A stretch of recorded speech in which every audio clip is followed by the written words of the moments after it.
আল্লামা সাঈদী তুমি মরনি, শহীদ হয়েছ তুমি এটাই জানি। বলেন আমিন। লোকটার সাথে তিনি 13 বছর ছিলেন, আমি 3 বছর ছিলাম। পরশ পেয়েছিলাম মাথায় তার হাতের, এজন্য খুব বেশি বেশি মনে পড়ে মাঝে। আল্লাহর বান্দা তার আগের দিনও কি হাসতে হাসতে কথা বলছিল, নসিহত করছিল, আমির হামজা এইটা করবা এটা করবা না। পরের দিন শুনলাম ওর আর নেই। আল্লাহ তাকেও যেন শাহাদতের মর্যাদা দান করেন, বলেন আমিন। আমি যে কথা তুলেছিলাম শহীদ, এক শহীদের সওয়াব নিয়ে উঠলে আপনি জান্নাতি, অথচ নবীজি মিয়াতি শাহিদ বলেছেন যে 100 গলা কাটা শহীদের সওয়াব পাবেন। কি পালন করলেন? একটা মরা সুন্নাত। কোন সময়? উম্মতের যখন দুরবস্থা। বলেন তো উম্মতের অবস্থা এখন ভালো না খারাপ? এখন মরণ মরা সুন্নত কোনটা? আমি দেখলাম টুপি মাথায় দেওয়া সুন্নাত, কিন্তু এটা মরা না। কেউ দেয় কেউ দেয় না, তার মানে মরে যায়নি। কথা বলেন না। খাবারের পরে মিষ্টি খাওয়া সুন্নাত, এটাও মরে যায়নি। কেউ খায় কেউ খায় না। আরো এই সুন্নতটা একটু বেশি আছে। নামাজ পড়ে না কিন্তু এই সুন্নত পালন করে। যারা এই সুন্নত বেশি বেশি পালন করবেন তাদের কিন্তু বড় হবে 2টা জিনিস। হ্যাঁ, ভড়ি আর মোষ বড় হবে। কারণ এর আগে যে সুন্নত ওইগুলো তো আপনার মনে নেই। খাবারের পরে মিষ্টি খেলে হজম হয় খাবার, 1500 বছর আগে নবীজি জানিয়েছেন। আর বিজ্ঞান প্রমাণ করছে মাত্র 120 বছর আগে। এটা 1500 বছর আগের তথ্য যে খাবারের পরে মিষ্টি জাতীয় কিছু খেলে খাবারটা তাড়াতাড়ি হজম হয়। নবীজি বলেন না যে হজম হয়, উনি সুন্নাত রেখে গিয়েছিলেন। অথচ বিজ্ঞান এখন প্রমাণ করে দেখছে এটা খেলে তাড়াতাড়ি হজম হয়ে যায়। অথচ এর আগে যে 3টা সুন্নাত ছিল ওইটা মেনে নিলে হজম হয়। ওই 3টা সুন্নাত কি? এই পেটকে আপনি 3 ভাগ করবেন, 1 ভাগ খাবার, 1 ভাগ পানি, আর 1 ভাগ খালি রাখবেন হজম হওয়ার জন্য। খাইতে খাইতে টুটি পর্যন্ত খায়, আগে সুন্নতের কথা মনে নাই, এরপরে আরো সুন্নত চায়, তার মানে আরো খাবার চাই। তা আপনার ভড়ি বড় হবে না হবে কি? এত বড় বড় ভড়ি হয়, লোক খুঁজে পাওয়া যায় না, শুধু ভড়ি।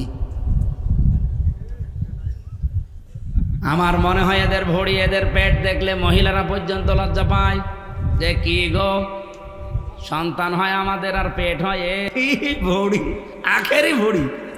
ও কোন মারা যায় ভড়ির উপর? এরকম ভড়িওয়ালা লোক নেই।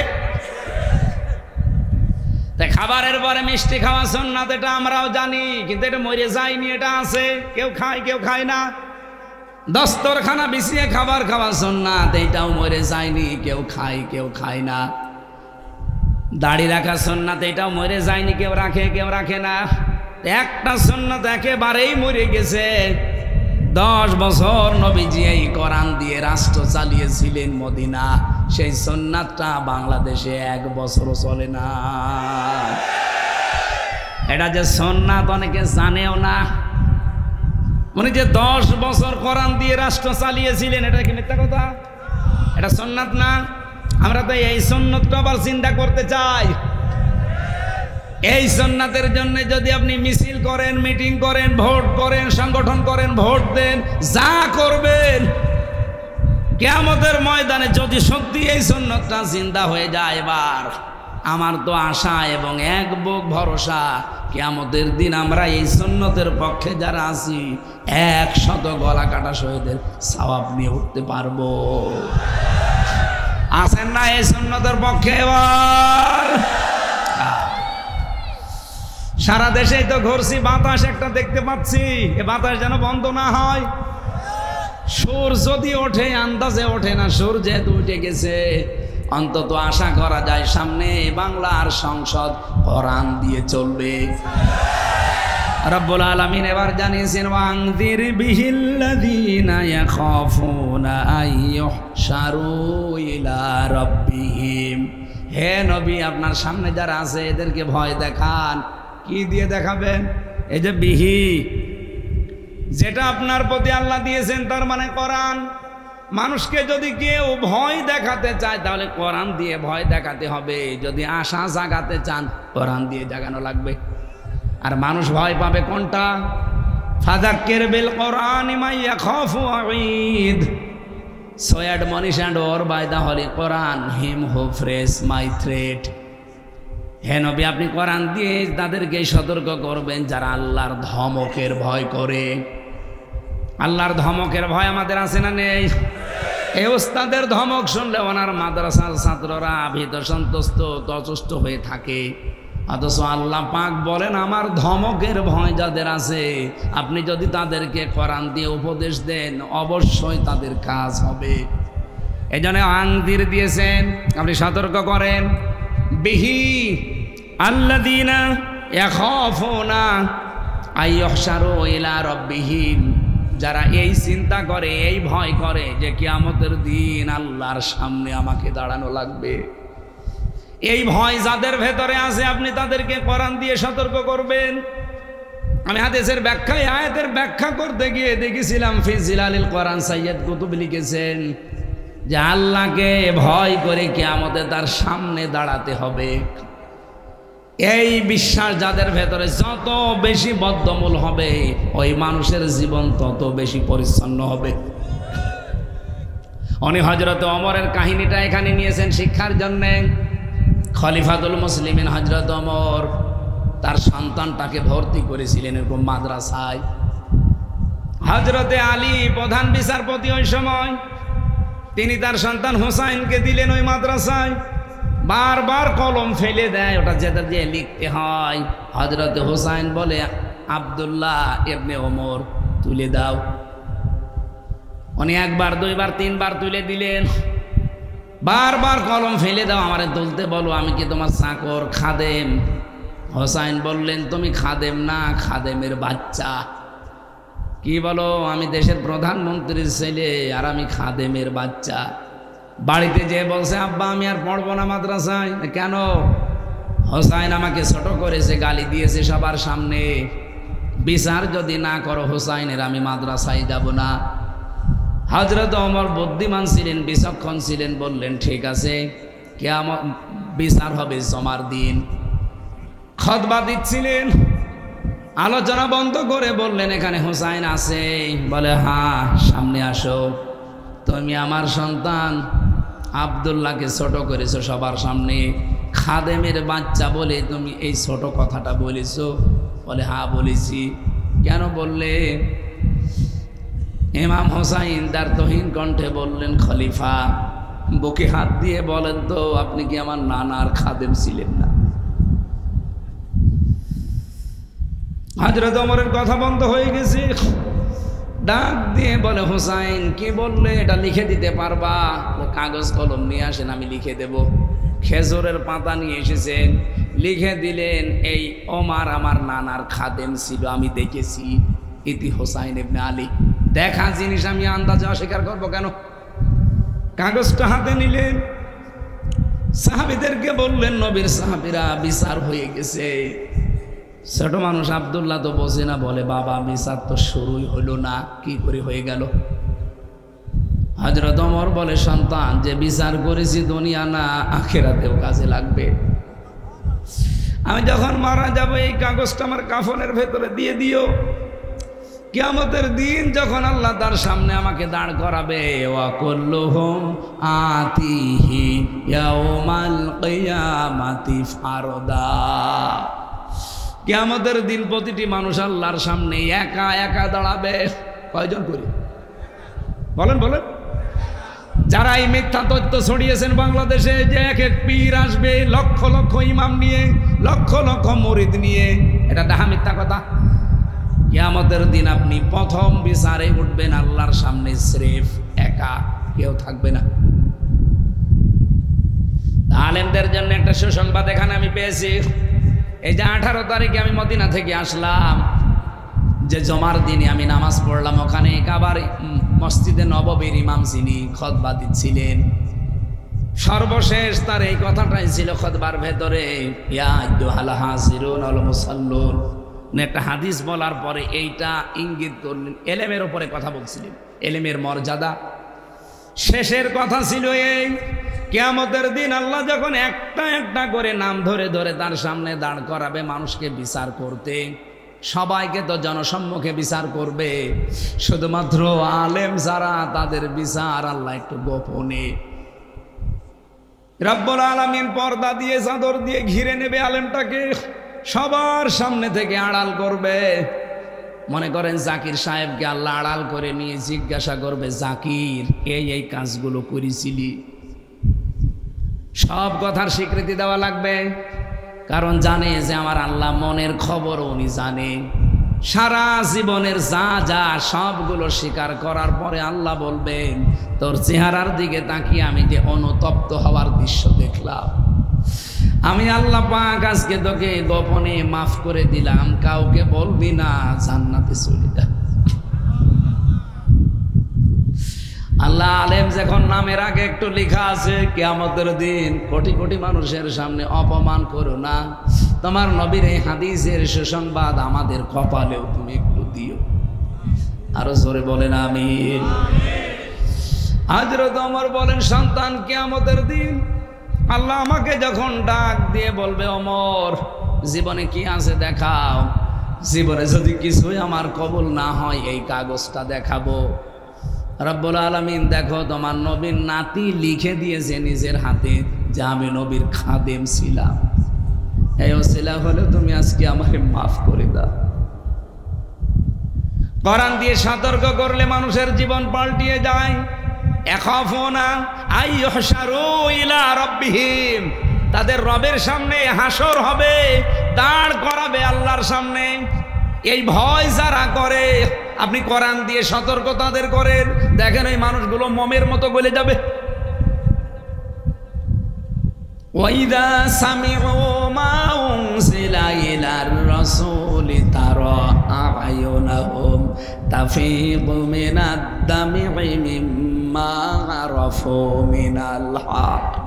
হে নবী, আপনার কাছে যখন কোরআনে কারীম শুনবে মানুষ, যারা এটা উপলব্ধি করতে পারে, বুঝতে পারে, আপনি দেখবেন মনের অজান্তেই তারা কেটে ফেলেছে। কখন যে চোখ দিয়ে তাদের পানি পড়ছে আপনি টেরও পাবেন না, দেখবেন ওরা কাঁদতেছে। কোরআনের আলোচনায় সবার চোখে পানি আসে না, এটা বুঝতে হয়, বোঝার মতো যোগ্যতা থাকা লাগে। আপনি কি বলছি আপনি টের পাচ্ছেন? কিয়ামতের দিন হাসরের ময়দানে আল্লাহর সামনে দাঁড়াতে হবে, এই ভয় যাদের ভেতরে আছে তাদেরকে কোরআন দিয়ে সতর্ক করলে আল্লাহ বলছেন তাদের কাজ হবে। আমাদের কাজ হয় না কেন? কারণ আমরা যে দাঁড়াবো এই বিশ্বাস এখনো পাকাপোক্ত হয়নি। বলেন, রব্বুল আলামিন বলেন লাইসা লাহুম মিন দুনি, এটা আরো কঠিন। আজ যাদের ভরসা করে আসো যে আমার বাবা আছে, আমার ছেলে কোরআনের হাফেজ, আমার অনক পীর আছে, না কেউ থাকবে না তোমার পাশে ওয়ালিয়্যুন অভিভাবক হিসাবে, ওয়ালা শাফিউন সুপারিশকারীও কেউ থাকবে না। লাআল্লাহুম ইয়াত্তাকুন, আশা করছে তোমরা সতর্ক হয়ে চলবা। রব্বুল আলামিন এই আয়াতটা আমাদের জীবনে যেন পঙ্খানুপঙ্খানু সেট করে দেন। বলেন আমিন। নূর এবং কিতাব যে একই জিনিস। তাফসিরে ফিজিলালিল কোরআন সাইয়্যিদ কুতুব কোরআনে কারিমের প্রায় 55টা নাম দিয়েছেন, তার ভেতরে অন্যতম নাম বলেন তিনি 5টা। 1 নম্বরে কোরআন, 2 নম্বরে ফুরকান, 3 নম্বরে কিতাব, 4 নম্বরে নূর, 5 নম্বরে মুবিন। সুবহানাল্লাহ বলতে পারেন না? স্পেশাল যে 5টা নাম বললাম এর ভেতরে নূর নেই। বলেন বলেন। আল্লাহ কোরআনের নাম নূর দিয়েছেন। সন্নি নামে, গরম সন্নি, ঠান্ডা সন্নি যাই বলেন, এগুলোর নাম নিয়ে আপনি যে বেদাত তৈরি করেন, রব্বুল আলামিন এখানে নূর আর কিতাব এ জিনিস একই। এর ব্যাখ্যা তিনি পরের আয়াতে দিচ্ছেন, ইয়াহদি বিহিল্লাহ। এই যে ইয়াহদি বিহিল্লাহ, এখানে সরাসরি ফাইল হচ্ছে আমার আল্লাহ নিজে। বিহি এই শব্দের দিকে একটু খেয়াল করেন, আপনি না বুঝলেও আলেমরা বুঝছে। বিহি এটা 1 বছর না বহু বছর। তো এখানে আগের যে শব্দগুলো বললাম নূর এবং কিতাবে মুবিন, যদি 2টা জিনিস হয় তাহলে বিহি আল্লাহ 1 বছর দিল কেন? বলেন। সুতরাং ওরা যে ব্যাখ্যায় আয়াত থেকে নিয়ে আসতে চায়, ওরা মন মতো ব্যাখ্যা করে, আন্দাজে মানুষকে ধোঁকা দিয়ে বোকা বানিয়ে রেখেছে। আল্লাহর নবী নূরের তৈরি, এটা মেলে না। কোরআনে কারিমে আল্লাহ জানিয়েছেন, ইন্নী খালিকুম বাশারাম মিন তিন, অবশ্যই আমি মানুষ বানিয়েছি মাটি থেকে, মাটির নির্যাস দিয়ে। আমার প্রশ্ন হচ্ছে, নবীজি যে মাটির তৈরি না নূরের তৈরি, এইটা নিয়ে আমি ফতোয়াবাজি করছি না। আমার উদ্দেশ্য হচ্ছে এই আয়াত দিয়ে যারা মানুষকে ভুল বোঝান যে নূর এক জিনিস, কিতাবে মুবিন এক জিনিস, না, দুইটাই এক। আল্লাহর নবী আল্লাহ পাক তাকে মানুষ বানিয়েছিলেন। কুল ইন্নামা আনা বাশারুম মিসলুকুম ইউহা ইলাইয়া আন্নামা ইলাহুকুম ইলাহু ওয়াহিদ। নবী আপনি বলেন, এতটুকু আল্লাহ বলতে পারতেন। ইন্নার পরে আল্লাহ মা লাগিয়েছেন কেন? ওস্তাদ আছে, জিজ্ঞাসা করেন, ইন্নার পরে যদি মা যুক্ত হয় বাংলা অর্থ দাঁড়ায় কেবলমাত্র, শুধুমাত্র, একমাত্র। আল্লাহ কুল ইন্না দিয়ে শুরু করতে পারতেন, মা না লাগালেও আমি অর্থ করতে পারতাম। মা লাগিয়ে আল্লাহ জানিয়েছেন, হে নবী আপনি বলেন, আমি একমাত্র, কেবলমাত্র, শুধুমাত্র তোমাদের মতো মানুষ। পার্থক্য এতটুকু, ইউহা ইলাইয়া, আমার প্রতি ওহী আসে, তোমাদের কাছে আসে না, এটাই পার্থক্য। যতটুকু সম্মান আল্লাহ তাকে দিয়েছেন আপনি ওই পরিমাণে নিয়ে যাবেন। আপনি সম্মান দিতে দিতে এমন জায়গায় তোলেন যেটা আমার আল্লাহও জানে না। আজকের তেলাওয়াত কি আয়াতে এটা একটু আছে হালকা, কুল্লা আকুলু লাকুম ইনদি খাযাইনুল্লাহ। হে নবী আপনি মানুষকে বলেন যে আমি কিন্তু গায়েবের খবর জানি না। আমি এই কথা বলি না যে আমি গায়েব জানি, অথচ কত মানুষ নবী না পীর কেউ গায়েবের মালিক মনে করে। বলেন, পীর কেউ আপনি গায়েবের মালিক মনে করছেন? কোরআনে স্পষ্ট নিষেধ যে গায়েবের খবর শুধুমাত্র আল্লাহ জানে। উনি যাকে যতটুকু জানিয়েছে সে ততটুকু জানবে, তার বেশি জানার খবর তার নেই। এরপরেও যদি কেউ কাউকে বিশ্বাস করে না উনি জানে, আপনার ইমানের সমস্যা আছে। ওয়ালা আ'লামুল গায়বা, আপনি বলেন আল্লাহ আমার কাছে ধন ভাণ্ডার দেয়নি এবং আমি গায়েবও জানি না। কত মানুষ নবীকে বাদ দিয়ে এখন পীরকেও ধন ভাণ্ডারের মালিক বানিয়ে দিয়েছে। কেউ ফেরে না খালি হাতে ফরিদপুরের দরবারে, খাজা তো আছে। নবীজি বলছেন আপনি বলেন মানুষকে যে আমি খাজানার মালিক না, যে আমার কাছে খাজানা আছে, কথা আমি বলি না। আমি গায়েব জানি, এ কথাও বলি না। এমন কি ওয়ালা আকুলু লাকুম ইন্নী মালাক, আমি এ কথাও বলি না যে আমি ফেরেশতা। আমি কি বলি? ইন আত্তাবিউ ইল্লা মা ইউহা ইলাইয়া, আমি এতটুকু শুধু অনুসরণ করি যতটুকু আল্লাহ আমার উপরে নাজিল করেন। আমাকে যা ওহী করা হয় ওইটা শুধু আমি অনুসরণ করি, তোমাদেরকে ওইটা করতে বলি। কুল হাল ইয়াস্তাবিল আ'মা ওয়াল বাসীর, নবী আপনি মানুষকে দায়িত্বহীন ভাষায় বলেন যারা দেখে যারা দেখে না, চক্ষুষ্মান এবং অন্ধ একের থেকে সমান। আফালা তাতাফাক্কারুন, এরপরেও কি চিন্তা ভাবনা করবা না? এ আফসোস করছে কে? আফালা তাতাফাক্কারুন, এরপরেও কি চিন্তা ভাবনা করবা না? সুতরাং বাংলাদেশ আর ভারত আর পাকিস্তান, এই তিনটা দেশে এই রবিউল আওয়াল আসলে যেটা আরম্ভ হয় এটা বন্ধ হওয়া দরকার। হ্যাঁ, যেটা রবিউল আওয়াল আসলে আপনি নিতে পারেন ওইগুলো তো নেন না।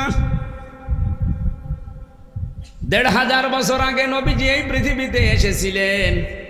আজ মিলাদ যারা বানিয়েছেন তাদেরকে বলছি মিলাদুন নবী, মানে নবীর জন্ম।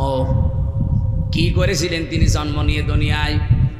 আমি তো সিরাত ইবনে হিশামে সিরাত বিশ্বকোষ, বিশেষ করে আর রাহিকুল মাখতুম, এই অন্যতম গ্রন্থগুলো পড়ে আমি যতটুকু তথ্য পেয়েছি, এই লেখকরা জানাতে চেয়েছে এই পৃথিবীতে বিশ্বনবীর জন্মে যদি কেউ আনন্দ করতে চায় তাহলে কমপক্ষে ২৭টা জিনিস তাকে ধাপে ধাপে অর্জন করা লাগবে। আপনি কয়টা অর্জন করেছেন বলেন দেখি? আমি একটা একটা করে বলছি। এবার এই পৃথিবীতে আসার পরে, জন্ম নেওয়ার পরে নবীজি যেটা করেছিলেন, সে প্রথম কাজটা তিনি 3 জন মহিলার দুধ পান করেছিলেন। 1 নম্বরে তার মা হজরতে আমেনা, 2 নম্বরে উম্মে আইমান, 3 নম্বরে হজরতে হালিমাতুস সাদিয়া রাদিয়াল্লাহু তাআলা আনহা। ফরিদপুরবাসী যেহেতু এ জেলাতে আবেগ একটু বেশি মানুষের, আল্লাহর ওলি থাকার কারণে, এই জন্য বলছি, এমন অলি পেয়েছেন শিরিক বেদাত দিয়ে ভরে ফেলেছে, তাদেরকে বলছি আপনি মিলাদ শরীফ এমন আবিষ্কার করেছেন যে 63 দিন ব্যাপী একাধারে নবীর মিলাদই চলছে। 63 দিন ব্যাপী মিলাদ না পড়ে যদি 27টা শিক্ষা নিতে পারতেন, বাংলাদেশে আগামীতে কোরআনে কারীম 500টা বিধান দিয়েছে শরীয়তের, 500টাই বাংলাদেশের সংসদে চলতো। আপনি দেখেন তো, প্রথমটা নবীজি যার দুধ পান করেছেন হযরতে হালিমা, তিনি বলেন আমি একজন মুশরিকা মহিলা ওই সময়, অথচ মোহাম্মদকে কোলে নেওয়ার সঙ্গে সঙ্গে আমার স্তন আল্লাহ দুধে পরিপূর্ণ করে দিয়েছে। এমন রহমত আমি যেখানে নিয়ে যাই সেখানে রহমতে ভরে যাই। ওমা আরসালনাকা ইল্লা রাহমাতাল লিল আলামিন। আল্লাহ আলম বলেন নাই, যত জগৎ আল্লাহ বানিয়েছেন সব জগতের জন্য আল্লাহর নবীকে আল্লাহ রহমত করে পাঠিয়েছেন। হালিমা নিজে প্রমাণ দিচ্ছেন যে যেখানেই নিয়ে যায় সেখানেই দেখে রহমত বরকতে ভরে যায়। সঙ্গে সঙ্গে তাকে কোলে নিয়ে আমার স্তন যখন পরিপূর্ণ হয়ে গেছে দুধে, ডান স্তন তাকে দিলাম, সে পান করেছে, বাম স্তন দিয়েছি, মুখ বের করে দিয়েছে। রাহিকুল মাখতুমের 27 নম্বর পৃষ্ঠায় আমার একেবারে নোট করা, উনি বলছে আমি আবার মুখ লাগালাম, উনি আবার মুখ বের করে দিলেন, আবার লাগালাম, তিনি আবার মুখ বের করে দিলেন। চোখের ইশারা দিয়ে যেন আমাকে জানাতে চাই, মা হালিমা জোর করেন কেন? ডান স্তন এটা আমার ছিল, অধিকার, আমি পান করেছি। বাম স্তন এটা আমার অধিকার না, আমি জানি আপনার সন্তান আছে আব্দুল্লাহ, এটা তার অধিকার। দুনিয়ায় আমি ভাইয়ের হক নষ্ট করার জন্য আবির্ভূত হই নাই, আমি এসেছি ভাইয়ের হক ফিরিয়ে দেওয়ার জন্যে। শুধু সুবহানাল্লাহ ঠিক আলহামদুলিল্লাহ বলো না, কি বুঝলেন এখান থেকে? যেই নবী মায়ের কোলে বসে জন্ম নিয়ে এই রবিউল আউয়ালে ভাইয়ের হক ফিরিয়ে দেয়, নষ্ট করে না, আর সেই নবীর উম্মত আমরা এখানে বসে আছি, যত বড় হচ্ছি ভাইয়ের হক মারার জম হচ্ছি। এখানে ভাই মানে শুধু আপন ভাই না, শুধু দুধ ভাই না, আল মুসলিম আকুল মুসলিম, মুসলমান মুসলমানের কি? একজন মুসলমান ভাইয়ের প্রতি আর একজন মুসলমান ভাইয়ের কমপক্ষে 6টা হক অধিকার আছে। সেগুলো পালনও যদি শুরু করতাম এই রবিউল আউয়ালে, তাহলে মিলাদ পড়া লাগতো না। প্রথম অধিকার তার, তাকে দেখলে আপনাকে সালাম দেওয়া লাগবে, এটা তার অধিকার। কিন্তু এইটাও আজকে পক্ষপাতিত্ব হয়ে গেছে, দলীয় লোক ছাড়া অনেকে আর সালাম দিতে চায় না। কিসের হক আদায় করেন, আবার মিলাদ পড়ে বেড়াচ্ছেন আপনি। 2 নম্বরে দেখেন, বিশ্বনবী জানিয়েছেন ওই লোকটা যদি অসুস্থ হয় তারে দেখতে যাওয়া লাগবে। বাংলাদেশের রাজনীতি এমন জায়গায় আমরা নিয়েছি, দলীয় লোক যদি মরে যায়, সে ঢাকায় অসুস্থ হয়েছে, এখান থেকে ট্রাক ভাড়া করে চলে যাচ্ছে। আর একজন মুসলমান অন্য দল করে, সে পাশের বাড়ি না খেয়ে মরে যাচ্ছে, অসুস্থ, দেখতে যায় না। আমি একটু বেশি বলে ফেললাম স্যার। কি মিলাদ পড়ি আমরা, আমার মনে হয় 2টায় থাক, 6টা বললে আবার আমি নিজেও ধরা খেয়ে যাব।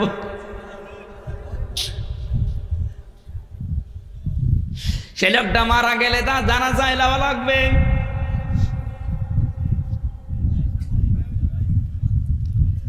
ফরিদপুরবাসী, আমি আবেগ দিয়ে বলছি না, সত্যি বিবেকের তাড়নায় কথাটা বলছি। আমরা মিলাদুন নবী পালন করেছি, মিলাদুন নবী বানিয়ে নিয়েছি, কিন্তু এর একটা শিক্ষাও আমাদের জীবনে নেই। আমি আবু যার রাদিয়াল্লাহু তাআলা আনহুর একটা হাদিস পড়ছিলাম। আন আবি যার রাদিয়াল্লাহু তাআলা আনহু قال قال النبي صلى الله عليه وسلم من ادعى ما ليس له فليس منا وليتبوأ مقعده من النار। মুসলিম শরীফের হাদিস এটা। হযরতে আবু যর বলেন, নবীজি জানিয়েছেন যে জিনিস তোমার না, ওইটা যদি নিজের দখলে তুমি নিয়ে নাও, দুইটা শাস্তি তোমার জন্যে। এক নম্বরে ফালাইসা মিন্না, ওই দিন থেকে তুমি নবীর উম্মত থেকে খারিজ হয়ে গেলে, বের হয়ে গেলে। এদিকে তাকান। যে ব্যক্তি অন্যের জিনিস নিজের দখলে রাখে, অন্যায়ভাবে জোর করে, জবরদস্তি করে, ফাঁকি দিয়ে, চাঁদাবাজি করে, এসব তো না বললে হতো, চাঁদাবাজিতে এজেলাই নেই।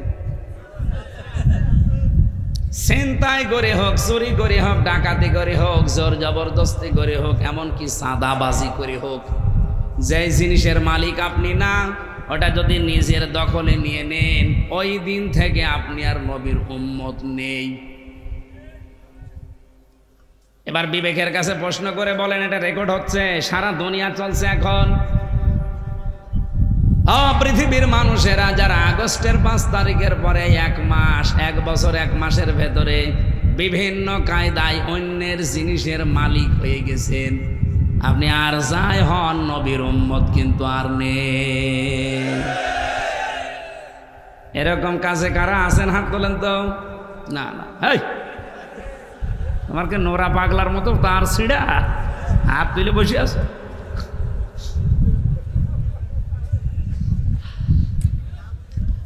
না, আমি জানি ফরিদপুরে এরকম অনেক মানুষ আছে, কিন্তু তারা এখানে আসে না। তারা যদি আসেও, বিভিন্ন জায়গায় তারা এখন বসে বসে সমানে গেবত করছে, দেখি ওয়াজ হচ্ছে না রাজনীতি হচ্ছে। অথচ তারা এই দোষে দোষী, অন্যের সম্পদ দ্বারা চুরি করে হোক, জোর জবরদস্তি করে হোক, চাঁদাবাজি করে হোক, নিজের দখলে নিয়ে নিয়েছে। আপনি নামাজ পড়তে পারেন, রোজা রাখতে পারেন, কসম আল্লাহর, ফালাইসা মিন্না, লাইসা মিন্না দিলে অর্থ হয়ে যেত। ফা দিয়েছেন কেন? ওপরে বর্ণিত যে কথা বলা হচ্ছে, ওইটা যদি কারো ভেতরে থাকে, মাস্ট বি, পরের যে আনন্দ বলেন আর দুঃখ বলেন তার উপরে পড়বেই। এই জন্য ফা ব্যবহার করা হয়। আমি বালাগাত মান থেকে 13টা কায়দা পেয়েছি ফায়ের, এর 9 নাম্বার কায়দাতে পড়েছি। আল্লাহর নবী এই ফা মাঝখানে লাগিয়েছেন এই কারণে, ওপরে বর্ণিত যেটা বলতে চান ওটা যদি কেউ দুনিয়ায় করে, মাস্ট বি, পরের শব্দটা তার উপরে পড়বেই। ওপরে বর্ণিত শব্দ কি? মানিত দাগা মা লাইসা লাহু, যেটা আপনার ছিল না, আপনি জোর করে নিজের দখলে নিয়ে বেশ ভালো চলছেন। আপনি ভালো চলতে পারেন, নামাজ পড়তে পারেন, রোজা রাখতে পারেন, কিন্তু আপনি আর নবীর উম্মত নেই। মাওলানা মামুনুল হক হাফিজাহুল্লাহ 3 বছর আল্লাহর বান্দা আমার সাথে জেলখানায় একই রুমে পাশাপাশি আমরা ছিলাম। উনি প্রতিদিন আমাকে এই কথা শোনাতেন। 76 জন আলেমকে ওরা এক জায়গায় রেখেছিল কওমি মাদ্রাসার। আমি যেহেতু কওমি আলিয়া 2 জায়গায় পড়েছি, আমি ওদের ভেতরে। মুফতি মনির হোসেন কাশেমি ভাই, আমি আর মাওলানা মামুনুল হক আর মুফতি শাখাওয়াত হোসেন রাজি হাফিজাহুল্লাহ, সকালের আর দুপুরের খাবার আমরা এক জায়গায় খেতাম। আমার তো এতটুকু বেশ ভালো মনে আছে, প্রতিদিন মাওলানা মামুনুল হক আমারে বলতো, হামজা, বাইরে যদি যেতে পারি কোনো কাফেরের জানাজা পড়াবো না। আমি বলছি, আপনি কাফের পেলেন কোথায়? কাফের নেই। এই দিন এই হাদিসটা আমাকে মুখস্থ করিয়েছিল। ওই দিন থেকে আমার মনে আছে ব্যাখ্যাটা, যে কাফের তো তারা যারা নবীর উম্মতের বাইরে চলে গেছে। বলেন তো, কোন ইহুদি কি নবীর উম্মত? কোন খ্রিস্টান নবীর উম্মত? কোন হিন্দু আমাদের নবীর উম্মত? ফালাইসা মিন্না, আপনিও তো নবীর উম্মত থেকে বের হয়ে হয় ইহুদি, খ্রিস্টান, বৌদ্ধ, মুশরিক হয়ে গেছেন। ইহুদির জানাজা যেমন পড়া জায়েজ নেই, মুশরিকের জানাজা যেমন পড়া জায়েজ নেই, আপনারটা পড়ি আমি করব কি? আপনারটা পড়লে তো মিথ্যা কথা বলা হবে। বিসমিল্লাহি ওয়া আলা মিল্লাতি রাসূলিল্লাহ, আল্লাহর নামে রাসূলের দলে তুললাম, আপনি আল্লাহর নামেও নেই, রাসূলের দলেও নেই। সুতরাং আপনি ফিরে আসেন, আশা করছি মৃত্যুর আগে ফিরে আসবেন, এখনো তওবার দরজা বন্ধ হয়ে যায়নি, আসেন। 2 নাম্বারটা আরো কঠিন, ওয়ালিয়াতাবাওয়া মাকআদাহু মিনান নার, নবীজি বলেন সে যেন জাহান্নামে নিজের একটা স্থান বরাদ্দ করে নিল। আমার তো হাদিস পড়ার পরে ওই দিন থেকে মনে হয়েছে যে বাংলাদেশে বহু মানুষ অলরেডি জাহান্নামে নিজের আসন বরাদ্দ করে রেখে দিয়েছে। ফরিদপুরবাসী আমরা বাঁচতে চাই, রবিউল আউয়ালে মিলাদুন নবী পালন করার কোনো দরকার নেই। আপনি নবীর মিলাদ বা জন্ম, মিলাদ মানে কি? জন্ম। এই জন্ম থেকে শিক্ষাগুলো নেন। 1 নম্বরে শিক্ষা নেবেন আপনার দ্বারা কোনো ভাইয়ের হক যেন নষ্ট না হয়। কথা বলেন না কেন? এইটা যদি এই রবিউল আউয়াল থেকে আরম্ভ হয়, বাংলাদেশে কেউ কারো ক্ষতি করবে, চাঁদাবাজি থাকবে, এমনি বন্ধ হয়ে যাবে। এই জন্যই তো মাহফিলের আয়োজন। আগামী থেকে আমরা যেন মুসলমান হয়ে মুসলমানের হক আদায় করতে পারি। 2 নাম্বারটা যেহেতু আরো কঠিন, আমি ওইদিকে যেতে চাই না। 2 নাম্বারে পেয়েছি আমি, আপনি কি ওইটা রাহিকুল মাখতুমের ভেতরে দেখবেন, আমি নিজে যেহেতু পড়েছি, নোট করেছি, এই জন্য শোনাচ্ছি। বিশ্ব নবী মুহাম্মদুর রাসূলুল্লাহকে আল্লাহ ঘোষণা দিয়েছেন, আপনাকে পাঠানোর উদ্দেশ্য কি? ওয়াল্লাযী আরসালা রাসূলাহু বিল হুদা ওয়া দীনিল হক লিইয়ুযহিরাহু আলাদ-দীনি কুল্লি ওয়া কাফা বিল্লাহি শাহীদা ওয়ালাউ কারিহাল মুশরিকুন। 2 রকমই আছে। তিনি সে আল্লাহ যিনি তার রাসূলকে সত্য দিন দিয়ে, জীবন বিধান দিয়ে দুনিয়ায় পাঠিয়েছেন শুধু খেলা করার জন্যে। আরো আসতে বলো, কেন পাঠিয়েছেন? লিইয়ুযহিরাহু আলাদ-দীনি কুল্লি। আল্লাহ কুল্লিহি এত কঠিন শব্দটা দিয়েছেন, এই শব্দ যদি আল্লাহ বাদ দিয়ে দিতেন, আমি এই আলাদ-দীনি পর্যন্ত অর্থ করতাম, এত শক্ত কথা আসতো না। লিইয়ুযহিরাহু, যেন তিনি এজহার করতে পারেন। এজহার মানে এই যে যারা কওমি মাদ্রাসায় আমরা পড়েছি, সেই ছোটবেলায় আমাদেরকে এইটা শিখিয়েছে। এজহার মানে স্পষ্ট করা, এজহার মানে প্রকাশ করা। অথচ এজহারের আধুনিক ব্যাখ্যা হচ্ছে এজহার মানে প্রতিষ্ঠা করা, দাঁড় করানো, বিজয় করা। আপনি আধুনিক ব্যাখ্যাগুলো নিয়ে আসেন, অভিধান নিয়ে আসেন। আমি এই যে 18 তারিখে এসেছি মদিনা থেকে, মদিনা বিশ্ববিদ্যালয়ের যে লাইব্রেরিতে আমি খুঁজছিলাম, দেখি এখানে পড়ার মতো বই তো অনেক আছে, একটু অভিধানগুলো খুঁজি। আরব যারা আরবি শব্দকে আরবি ভাবে ওনারা ব্যাখ্যা করেছেন, ওখানে আরবির ব্যাখ্যা দেখলাম এজহারের আসল ব্যাখ্যা লিখেছেন, এজহার মানে বিজয় করা। নবীজিকে আল্লাহ জন্ম দিয়ে পাঠিয়েছেন, নবীজিকে আল্লাহ এই পৃথিবীতে রবিউল আউয়ালে পাঠিয়েছেন। তার 2 নাম্বার উদ্দেশ্য হচ্ছে যত দিন আছে, যত ধর্ম আছে দুনিয়ায়, সব কিছুর উপরে আল্লাহর দিন যেটা, এটা তিনি বিজয়ী করে দেখাবেন। ওয়ালাউ কারিহাল মুশরিকুন, যদিও মুশরিকদের কাছে এটা খারাপ লাগবে। এবার আসেন আমি এই কথার ব্যাখ্যা করতে চাই। মান ক্বারাআল কুরআনা ফাস্তাযহারাহু ফাহাল্লা হালালাহু ওয়া হাররামা হারামাহু আদখালাহুল্লাহুল জান্নাহ। যে ব্যক্তি কোরআন পড়ে আর কোরআনকে ইজহার করার চেষ্টা করে, ইজহার মানে বিজয় করা। বলেন বলেন, কোরআন পড়লেই হবে না, আপনাকে কোরআন বিজয় করার চিন্তা করা লাগবে। কেন? কোরআন যদি বিজয়ী হয় তাহলে ফাহাল্লা হালালাহু ওয়া হাররামা হারামা, আপনি হালালকে হালাল জেনে মানতে পারবেন, আর হারামকে হারাম জেনে ছেড়ে দিতে পারবেন। ফরিদপুরবাসী আইসলাই বারবার ওঠাউঠি করো কেন? কি আসছে তুই আমার ওয়াজের ভেতরে রেখে চলে যাচ্ছে। এইভাবে করা যাবে না, ক্লাসে এভাবে নেওয়া যায় না। এই যে এটা হাত ধরেন তো, ক্লাসের ভেতরে এভাবে ওঠাউঠি করলে হয়?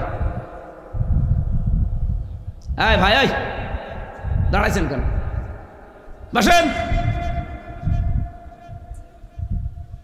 প্রসাব পায়খানা খুব জরুরি হলে যাবেন।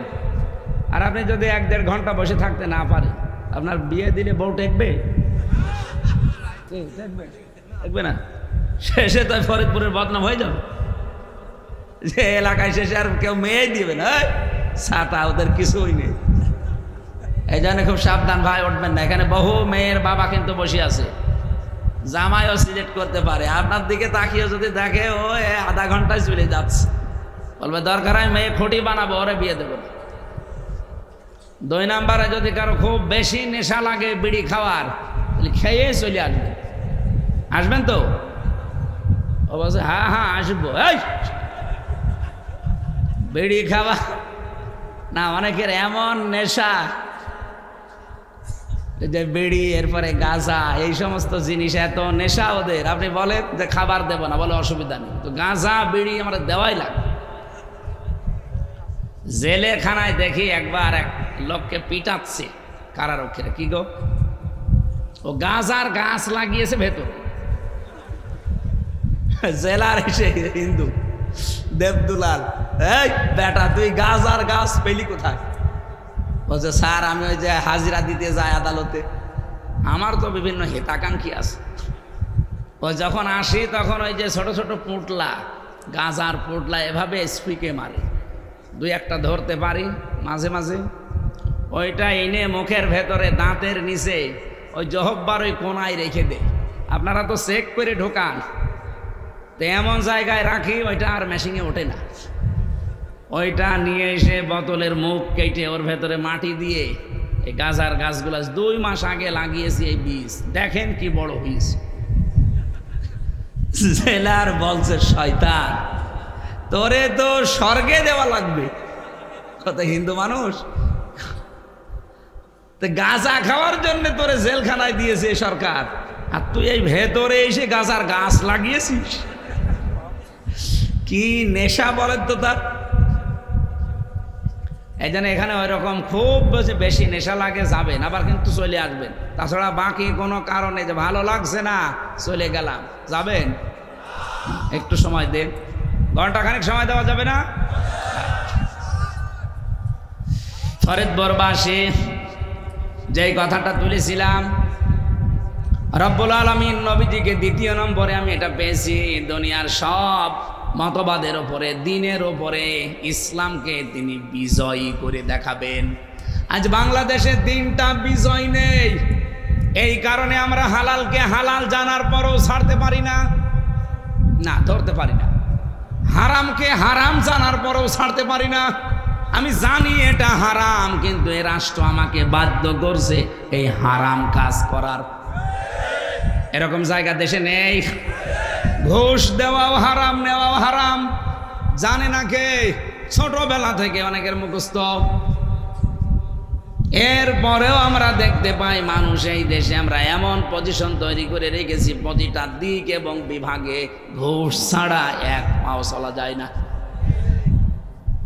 কোর্টে তো 3 বছর যাওয়া আসা করলাম, আমি তো দেখেছি জেলখানা থেকে শুরু করে আদালত পর্যন্ত, ইট পর্যন্ত টাকা চাই, যে টাকা দেন। একটা অফিস আপনি নাম বলেন যেখানে এখন টাকা ছাড়া কাজ হয়, সে ডাইরেক্ট হোক আর ইনডাইরেক্ট হোক।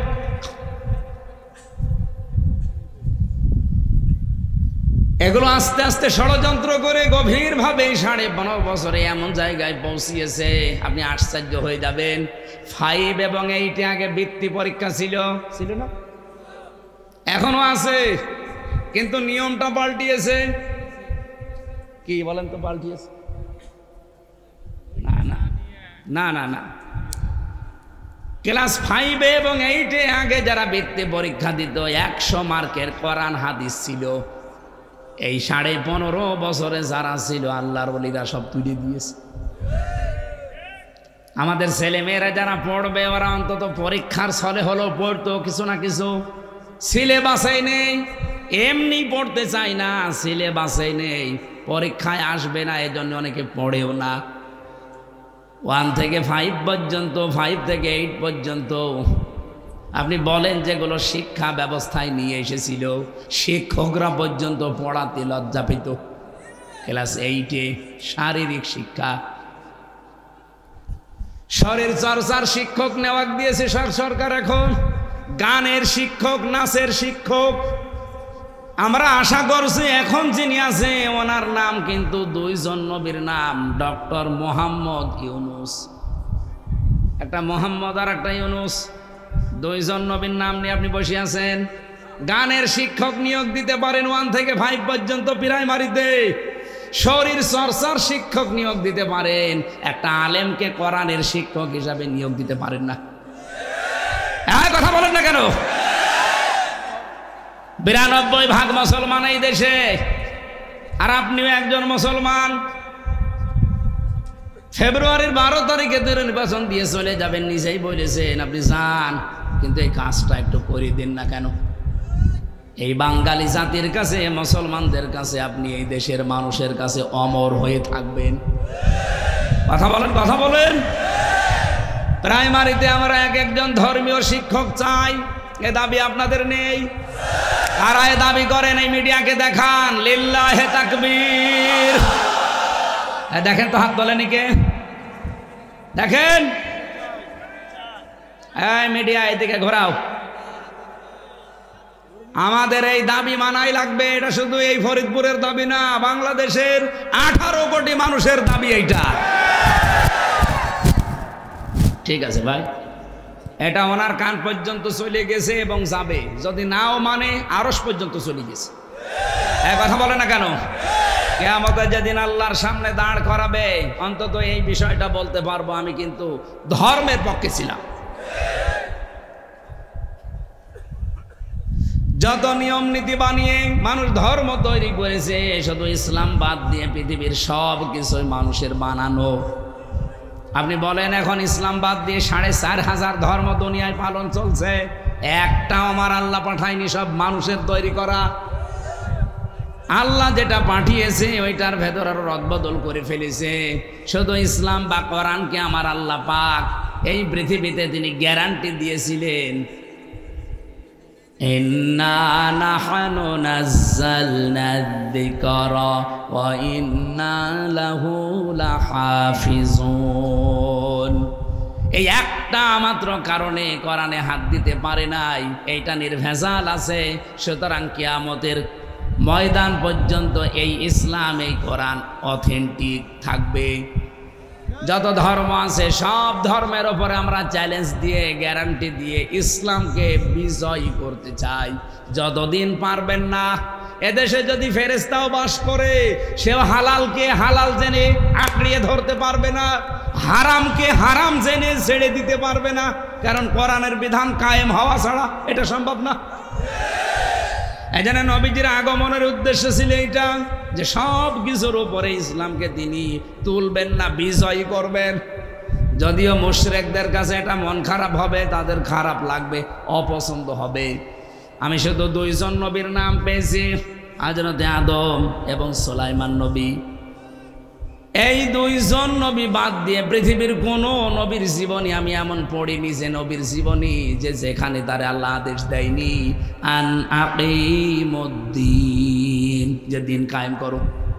আদম আলাইহিস সালামের সময় মানুষজন ছিল না, আর সুলাইমান নবী তার বাবার কাছ থেকে রাজত্ব পেয়েছিলেন, এজন্য তাদের এই কথা বলা লাগে নাই। তো বাকি যত নবীর জীবনী আমি পড়েছি, প্রত্যেকটা নবীর জীবনের মিশন এবং ভিশন ছিল জমিনের দিন কায়েম করা লাগবে। এজন্য তাদের সমসাময়িক জামানায় যারা দায়িত্বে ছিল তাদের সাথে মারামারি, গন্ডগোল, ঠোকাঠোকি, জিহাদ হয়নি। বলেন বলেন, একটা নবীর জীবনে দেখাতে পারবেন যে যার সাথে তার ওই রাষ্ট্রের যারা দায়িত্বে ছিল তাদের কিছুই হয়নি? আমি তো সেরাম পাইনি। হযরত ইব্রাহিমের হয়েছে, মুসা নবীর হয়েছে, হয়নি? আমাদের নবী মুহাম্মদুর রাসূলুল্লাহ বাকি ছিল। আপনি আর কার জীবনে দেখতে চান? সুতরাং আমাদের এই সিদ্ধান্ত নেওয়া লাগবে, দিন কায়েমের কথা আসলে কোনো ফতোয়াবাজি করবেন না। হাতে পায়ে ধরে বলছি, এই জায়গায় এক হওয়া লাগবে। কোরআন পড়ে আমি 2 জায়গায় মত পার্থক্য করতে নিষেধ এই শব্দ পেয়েছি সূরা আলে ইমরানে আছে ওয়াতাসিমু বিহাবলিল্লাহি জামিআ ওয়ালা তাফাররাকু। আর এই যে সূরার 13 নম্বর আয়াতের মাঝের অংশে আনাকিমুদ্দিন ওয়ালা তাতাফাররাকু ফি, দিন কায়েম করবা, কোনো মত পার্থক্য করা যাবে না। অথচ সারা পৃথিবীতে এখন এই দুইটা আয়াত নিয়ে মত পার্থক্য বেশি। কোরআন আঁকড়িয়ে ধরতে বললেই বিভিন্ন ফতোয়াবাজি শুরু হয়, জমিনে দিন কায়েমের কথা বললেই বিভিন্ন জায়গায় ফতোয়া শুরু হয়, এমনকি আলেমরাও ফতোয়া দিচ্ছে। এই দুই জায়গায় কোনো ফতোয়াবাজি আপনারা করবেন না। হ্যাঁ, এবার আমার মূল কথা, রব্বুল আলামিন বলেন, হে নবী, কাবুরা আলাল মুশরিকিনা মা তাদউহুম ইলাইহি, আপনি যেদিকে ডাকেন যে দিন কায়েম করো, জমিনে আল্লাহর বিধান প্রতিষ্ঠা করো, এই কথা শুনলে সবচাইতে বেশি মন খারাপ করবে মুশরিকরা। কারা? বাংলার মুসলমানেরা। আমি ওপেন বলছি, আজ এই জমিনে ইসলামী আন্দোলনের কথা, একামতে দিনের কথা, আল্লাহর বিধান কায়েমের কথা বললে যাদের মন খারাপ হয়, যারা মনে করেন এটা রাজনীতি, এটা ধান্দাবাজি, এটা দুনিয়ার কাজ, আল্লাহর কসম আপনার যে কোনো কায়দায় শিরিক হয়ে যাচ্ছে। আপনি শিরিক করছেন, এই জন্য আপনি মুশরিক, আর মুশরিকের কাছে দিন কায়েমের কথা বললে খারাপ লাগে। সুতরাং এই দেশে যারা এই বিষয় নিয়ে মত পার্থক্য করছেন, মন খারাপ করছেন, ফতোয়াবাজি করছেন, এই আয়াত প্রমাণ হচ্ছে যে আপনার অবশ্যই কোনো শিরিক আছে জীবনে, অথবা শিরিকে আপনি লিপ্ত আছেন, না তো আপনার মন খারাপ হবে কেন? আপনি মনে করতে পারেন কই আমি তো শিরিক করি না, আপনি টের পাচ্ছেন না, তাই অবশ্যই আপনার জীবনে যে কোনোভাবে শিরিক হয়ে যাচ্ছে। আপনি খোঁজ খবর লাগান। আমি কি নিচে নামবো? এ পর্যন্ত বুঝেছেন কিনা বলেন?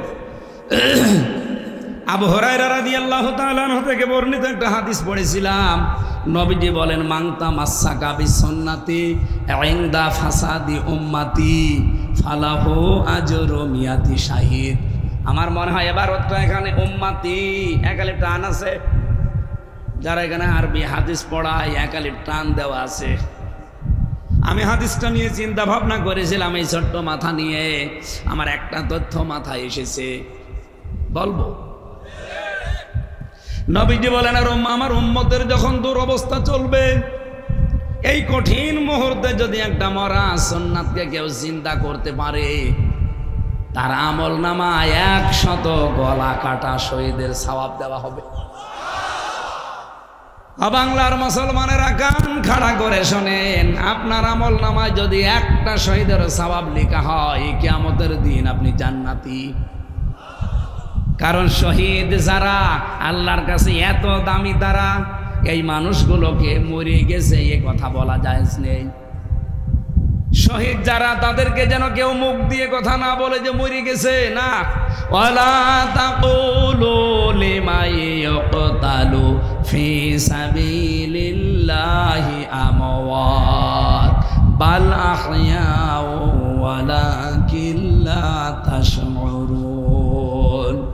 সূরা বাকারা 154 নম্বর আয়াতে আছে, রব্বুল আলামিন বলেন, কেউ এই কথা বলবি না, ওয়ালা তাকুলু, বহু বছর, কেউ এ কথা বলবি না যে যারা আমি আল্লাহর জন্য জীবন দিয়েছে এরা মরে গেছে, না। বাল আহয়াউন, বরং তারা জীবিত। ইনদা বাল আহয়াউ ওয়ালাকিন লা তাশউরুন, বরং তোমরা টের পাও না। আল্লাহ এতটুকু বলতে পারতেন, মানুষ যেহেতু মুখ দিয়ে কথা বলে, জন্য মুখের ওপরে তিনি নোটিশ দিলেন। মুখের পরে মানুষ যেহেতু অন্তরে ধারণা করতে পারে, এই জন্য আল্লাহ অন্তরের ওপরেও নোটিশ দিয়েছেন।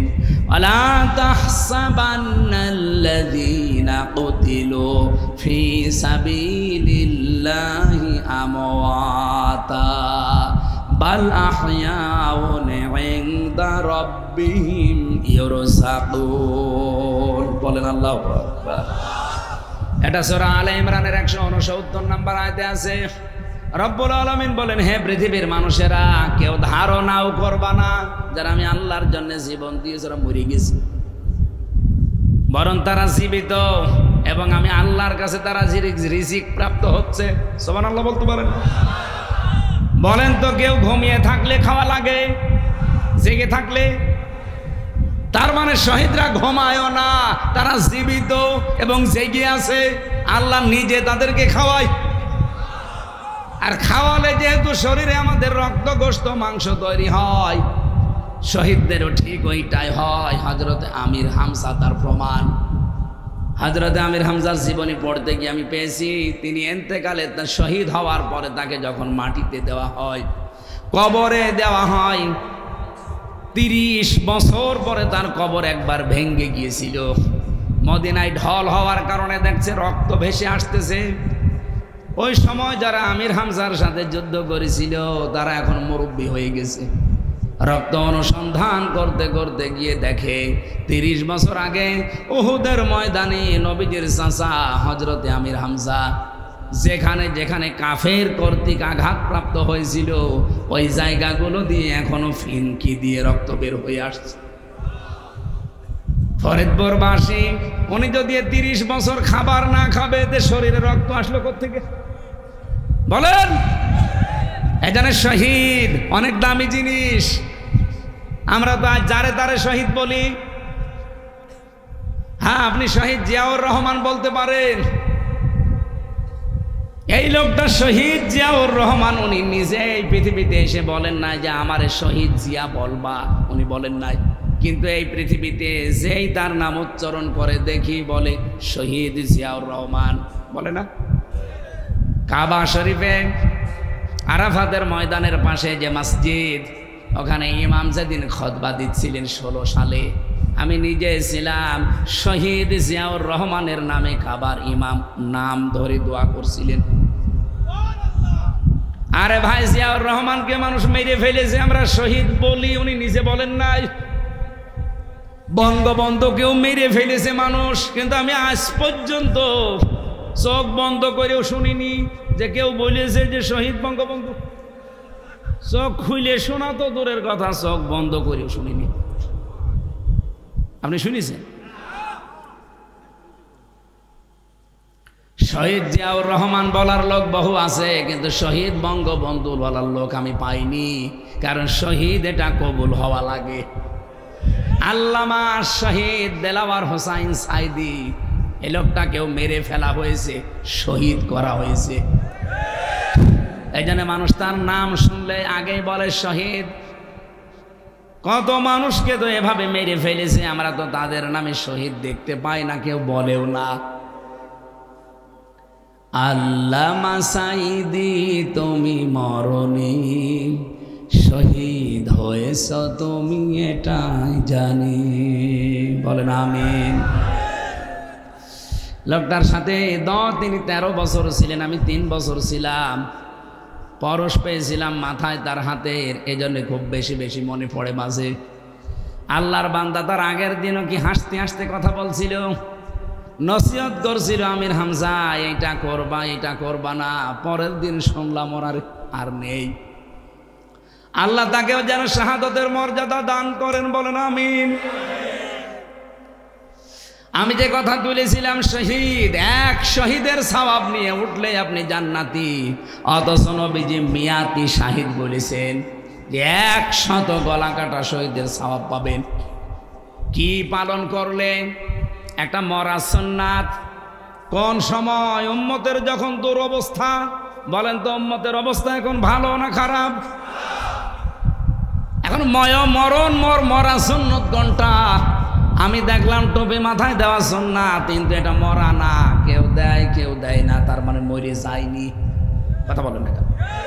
খাবারের পরে মিষ্টি খাওয়া সুন্নাত, এটাও মরে যায়নি। কেউ খায় কেউ খায় না। আরো এই সুন্নতটা একটু বেশি আছে। নামাজ পড়ে না কিন্তু এই সুন্নত পালন করে। যারা এই সুন্নত বেশি বেশি পালন করবেন তাদের কিন্তু বড় হবে 2টা জিনিস। হ্যাঁ, ভড়ি আর মোষ বড় হবে।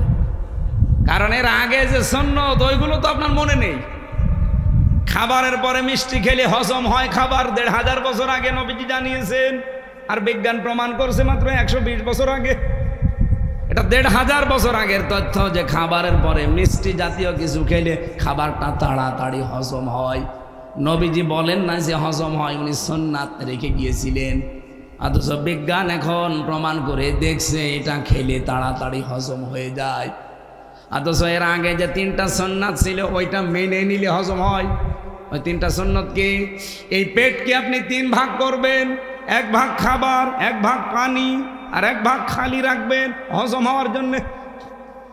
খাইতে খাইতে টুটি পর্যন্ত খায়, আগে সুন্নতের কথা মনে নাই, এরপরে আরো সুন্নত চায়, তার মানে আরো খাবার চায়। তা আপনার ভড়ি বড় হবে না হবে কি? এত বড় বড় ভড়ি হয়, লোক খুঁজে পাওয়া যায় না, শুধু ভড়ি। আমার মনে হয় এদের ভড়ি, এদের পেট দেখলে মহিলারা পর্যন্ত লজ্জা পায় যে কি গো, সন্তান হয় আমাদের আর পেট হয় এই ভড়ি, আখেরই ভড়ি। ও কোন মারা যায় ভড়ির উপর? এরকম ভড়িওয়ালা লোক নেই? তাই খাবারের পরে মিষ্টি খাওয়া সুন্নাত, এটা আমরাও জানি, কিন্তু এটা মরে যায়নি, এটা আছে। কেউ খায় কেউ খায় না। দস্তরখানা বিছিয়ে খাবার খাওয়া সুন্নাত, এটাও মরে যায়নি, কেউ খায় কেউ খায় না। দাড়ি রাখা সুন্নাত, এটাও মরে যায়নি, কেউ রাখে কেউ রাখে না। একটা সুন্নাত একেবারেই মরে গেছে। 10 বছর নবীজি এই কোরআন দিয়ে রাষ্ট্র চালিয়েছিলেন মদিনা, সেই সুন্নাতটা বাংলাদেশে 1 বছরও চলে না। এটা যে সুন্নাত অনেকে জানেও না। উনি যে 10 বছর কোরআন দিয়ে রাষ্ট্র চালিয়েছিলেন, এটা কি মিথ্যা কথা? এটা সুন্নাত না? আমরা তো এই সুন্নাতটা আবার চিন্তা করতে চাই। এই সুন্নাতের জন্য যদি আপনি মিছিল করেন, মিটিং করেন, ভোট করেন, সংগঠন করেন, ভোট দেন, যা করবেন, কিয়ামতের ময়দানে যদি সত্যি এই সুন্নাতটা জিন্দা হয়ে যায়, এবার আমার তো আশা এবং এক বুক ভরসা, কিয়ামতের দিন আমরা এই সুন্নতের পক্ষে যারা আছি 100 গলা কাটা শহীদের সওয়াব নিয়ে উঠতে পারবো। আছেন না এই সুন্নতের পক্ষে? এবার সারা দেশেই তো ঘুরছি, বাতাস একটা দেখতে পাচ্ছি, এ বাতাস যেন বন্ধ না হয়। সুর যদি ওঠে, আন্দাজে ওঠে না, সুর যেহেতু উঠে গেছে, অন্তত আশা করা যায় সামনে বাংলার সংসদ কোরআন দিয়ে চলবে। রব্বুল আলামিন এবার জানিয়েছেন, ওয়ানযির বিহিল্লাযীনা ইয়াখাফুনা আইয়ুহশারু ইলা রাব্বিহিম। হে নবী, আপনার সামনে যারা আছে এদেরকে ভয় দেখান। কি দিয়ে দেখাবেন? এই যে বিহি, যেটা আপনার প্রতি আল্লাহ দিয়েছেন, তার মানে কোরআন। মানুষকে যদি কেউ ভয় দেখাতে চায়, তাহলে কোরআন দিয়ে ভয় দেখাতে হবে। যদি আশা জাগাতে চান, কোরআন দিয়ে জাগানো লাগবে। আর মানুষ ভয় পাবে কোনটা? ফাযাক্কির বিল কোরআনি মান ইয়াখাফু ওয়াঈদ। So admonish and or by the Holy Quran him who fears my threat. হে নবী, আপনি কোরআন দিয়ে তাদেরকে সতর্ক করবেন যারা আল্লাহর ধমকের ভয় করে। আল্লাহর ধমকের ভয় আমাদের আছে না নেই? এই ওস্তাদের ধমক শুনলে ওনার মাদ্রাসার ছাত্ররা ভীত সন্তুষ্ট তচষ্ট হয়ে থাকে। অথচ আল্লাহ পাক বলেন, আমার ধমকের ভয় যাদের আছে, আপনি যদি তাদেরকে কোরআন দিয়ে উপদেশ দেন, অবশ্যই তাদের কাজ হবে। এই জন্য আনদির দিয়েছেন, আপনি সতর্ক করেন।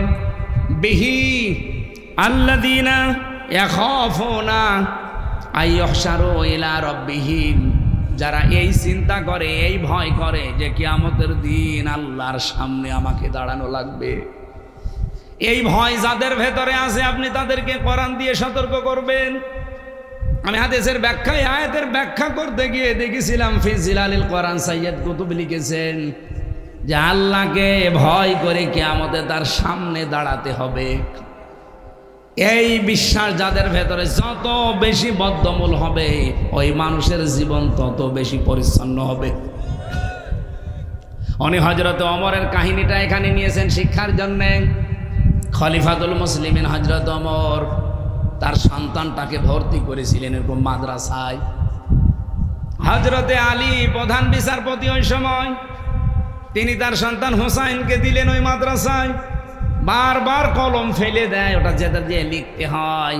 হযরতে হুসাইন বলে, আব্দুল্লাহ ইবনে ওমর তুলে দাও। উনি 1 বার 2 বার 3 বার তুলে দিলেন। বারবার কলম ফেলে দাও, আমারে তুলতে বলো, আমি কি তোমার চাকর খাদেম? হুসাইন বললেন, তুমি খাদেম না, খাদেমের বাচ্চা। কি বলো, আমি দেশের প্রধানমন্ত্রীর ছেলে আর আমি খাদেমের বাচ্চা। বাড়িতে যেয়ে বলছে, আব্বা আমি আর পড়বো না মাদ্রাসায়। কেন? হোসাইন আমাকে ছোট করেছে, গালি দিয়েছে সবার সামনে। বিচার যদি না করো হোসাইনের, আমি মাদ্রাসায় যাব না। হযরত ওমর বুদ্ধিমান ছিলেন, বিচক্ষণ ছিলেন, বললেন ঠিক আছে, কিয়ামত বিচার হবে জমার দিন। খুতবা দিচ্ছিলেন, আলোচনা বন্ধ করে বললেন, এখানে হোসাইন আছে? বলে হ্যাঁ, সামনে আসো। তুমি আমার সন্তান আব্দুল্লাহকে ছোট করেছো সবার সামনে, খাদেমের বাচ্চা বলে তুমি এই ছোট কথাটা বলেছো? বলে হ্যাঁ বলেছি। কেন বললে? ইমাম হোসাইন তার তহিন কণ্ঠে বললেন, খলিফা বুকে হাত দিয়ে বলেন তো, আপনি কি আমার নানার খাদেম ছিলেন না? হযরত ওমরের কথা বন্ধ হয়ে গেছে। ডাক দিয়ে বলে, হোসাইন কি বললে, এটা লিখে দিতে পারবা? কাগজ কলম নিয়ে আসেন, আমি লিখে দেব। খেজুরের পাতা নিয়ে এসেছেন, লিখে দিলেন, এই ওমর আমার নানার খাদেম ছিল, আমি দেখেছি। ইতি হোসাইন ইবনে আলী। দেখা জিনিস আমি আন্দাজে অস্বীকার করবো কেন? কাগজটা হাতে নিলেন, সাহাবীদেরকে বললেন, নবীর সাহাবীরা বিচার হয়ে গেছে। ছোট মানুষ আব্দুল্লাহ তো বোঝে না, বলে বাবা বিচার তো শুরুই হলো না, কি করে হয়ে গেল? হযরত ওমর বলে, সন্তান যে বিচার করেছি দুনিয়া না আখিরাতেও কাজে লাগবে। আমি যখন মারা যাব এই কাগজটা আমার কাফনের ভেতরে দিয়ে দিও। কিয়ামতের দিন যখন আল্লাহ তার সামনে আমাকে দাঁড় করাবে, ওয়া কুল্লুহুম আতিহি ইয়াউমাল কিয়ামাতি ফারদা। কিয়ামতের দিন প্রতিটি মানুষ আল্লাহর সামনে একা একা দাঁড়াবে। কয়জন করে বলেন বলেন? যারা এই মিথ্যা তথ্য ছড়িয়েছেন বাংলাদেশে, যে এক এক পীর আসবে লক্ষ লক্ষ ইমাম নিয়ে, লক্ষ লক্ষ মুরিদ নিয়ে, এটা ডাহা মিথ্যা কথা। কিয়ামতের দিন আপনি প্রথম বিচারে উঠবেন আল্লাহর সামনে, স্রেফ একা, কেউ থাকবে না। আলেমদের জন্য একটা সুসংবাদ এখানে আমি পেয়েছি। এই যে 18 তারিখে আমি মদিনা থেকে আসলাম, যে জমার দিনে আমি নামাজ পড়লাম, ওখানে কাবার মসজিদে নববীর ইমাম যিনি খুতবা দিচ্ছিলেন, সর্বশেষ তার এই কথাটাই ছিল খুতবার ভেতরে, ইয়া আইয়ুহাল হাজিরুন ওয়াল মুসাল্লুন। একটা হাদিস বলার পরে এইটা ইঙ্গিত করলেন, এলেমের ওপরে কথা বলছিলেন, এলেমের মর্যাদা। শেষের কথা ছিল এই, কিয়ামতের দিন আল্লাহ যখন একটা একটা করে নাম ধরে ধরে তার সামনে দাঁড় করাবে মানুষকে বিচার করতে, সবাইকে তো জনসম্মুখে বিচার করবে, শুধুমাত্র আলেম যারা, তাদের বিচার আল্লাহ একটু গোপনে। রব্বুল আলামিন পর্দা দিয়ে, চাদর দিয়ে ঘিরে নেবে আলেমটাকে, সবার সামনে থেকে আড়াল করবে। মনে করেন জাকির সাহেবকে আল্লাহ আড়াল করে নিয়ে জিজ্ঞাসা করবে, জাকির এই কাজগুলো করেছিলি? সব কথার স্বীকৃতি দেওয়া লাগবে, কারণ জানে যে আমার আল্লাহ মনের খবর উনি জানে।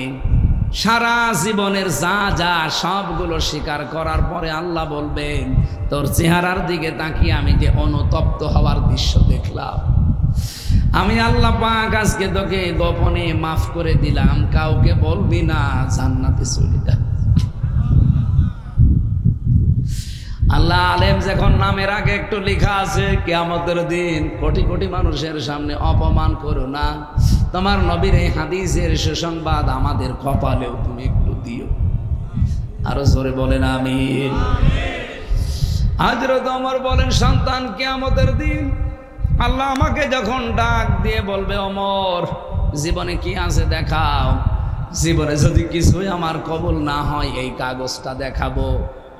রব্বুল আলামিন দেখো, তোমার নবীর নাতি লিখে দিয়েছে নিজের হাতে যে আমি নবীর খাদেম ছিলাম, এই ওসিলা হলে তুমি আজকে আমাকে মাফ করে দাও। কোরআন দিয়ে সতর্ক করলে মানুষের জীবন পাল্টিয়ে যায়। ইয়াখাফুনা আইয়ুহশারু ইলা রাব্বিহিম, তাদের রবের সামনে হাসর হবে, দাঁড় করাবে আল্লাহর সামনে। এই ভয় যারা করে, আপনি কোরআন দিয়ে সতর্ক তাদের করেন, দেখেন এই মানুষগুলো মোমের মতো গলে যাবে। ওয়াইদা সামিউ মা উনজিলা ইলার রাসূলি তারা আ'য়ুনাহুম তাফীদু মিনাদ দামি মিম্মা আরাফু মিনাল হক।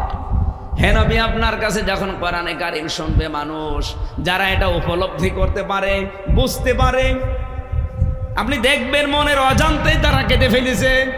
কখন যে চোখ দিয়ে তাদের পানি পড়ছে আপনি টেরও পাবেন না, দেখবেন ওরা কাঁদতেছে। কোরআনের আলোচনায় সবার চোখে পানি আসে না, এটা বুঝতে হয়, বোঝার মতো যোগ্যতা থাকা লাগে। আপনি কি বলছি আপনি টের পাচ্ছেন? কিয়ামতের দিন হাসরের ময়দানে আল্লাহর সামনে দাঁড়াতে হবে, এই ভয় যাদের ভেতরে আছে তাদেরকে কোরআন দিয়ে সতর্ক করলে আল্লাহ বলছেন তাদের কাজ হবে। আমাদের কাজ হয় না কেন? কারণ আমরা যে দাঁড়াবো এই বিশ্বাস এখনো পাকাপোক্ত হয়নি। বলেন, রব্বুল আলামিন বলেন লাইসা লাহুম মিন দুনি, এটা আরো কঠিন। আজ যাদের ভরসা করে আসো যে আমার বাবা আছে, আমার ছেলে কোরআনের হাফেজ, আমার অনক পীর আছে, না কেউ থাকবে না তোমার পাশে ওয়ালিয়্যুন, অভিভাবক হিসাবে, ওয়ালা শাফিউন, সুপারিশকারীও কেউ থাকবে না। লাআল্লাহুম ইয়াত্তাকুন, আশা করছে তোমরা সতর্ক হয়ে চলবা। রব্বুল আলামিন এই আয়াতটা আমাদের জীবনে যেন পঙ্খানুপঙ্খানু সেট করে দেন, বলেন আমিন। সম্মানিত মা বোন যারা এসেছে, আপনাদের জীবনে অনেকে মনে করে নামাজ পড়ি, রোজা রাখি, কালো বোরকা পরি, আমি জান্নাত যাব না, যাবে কি না? স্বামী যেটা পছন্দ করে মাস্ট বি ওটা আপনাকে পছন্দ করা লাগবে, যদিও আপনার খারাপ লাগে। তাছাড়া শুধু নামাজ পড়ে, রোজা রেখে, কালো বোরকা পরে জীবনও আপনি জান্নাত যেতে পারবেন না। তিরমিজি শরীফের 208 নম্বর হাদিস। 4 নম্বর শর্ত এটা, স্বামী যেটা পছন্দ করে ওটা যদি জায়েজ হয় আপনাকে পছন্দ করা লাগবে। বাংলাদেশে বহু স্বামী আমরা আছি, আমার মনে হয় প্রত্যেকটা স্বামী তারা আমরা পছন্দ করি যে বিয়ের পরে মা বাবা আমাদের সাথে থাকবে। আমি খেয়ে থাকি না খেয়ে থাকি, আমার মা বাবা আমার সাথে থাকবে। এই কথা বলেন না কেন? 100টার 98টা বউ এটা চাই না, তারা বলে হয় আলাদা করে দাও অথবা বৃদ্ধাশ্রমে দিয়ে আস। এরকম ছোট মনের বউ দেশে নেই, ফরিদপুরে তো অন্তত নেই। আল্লাহ মেয়েদেরকে ফাতেমা তো জহরার মতো বানিয়ে দিন, আমি আর টানতে পারছি না, অনেক রাত হয়ে গেছে। যতটুকুই বলেছি আমি আগে নিজে সভাপতি এবং যারা এসেছি প্রত্যেককে আমল করার তৌফিক কামনা করে শেষ করছি।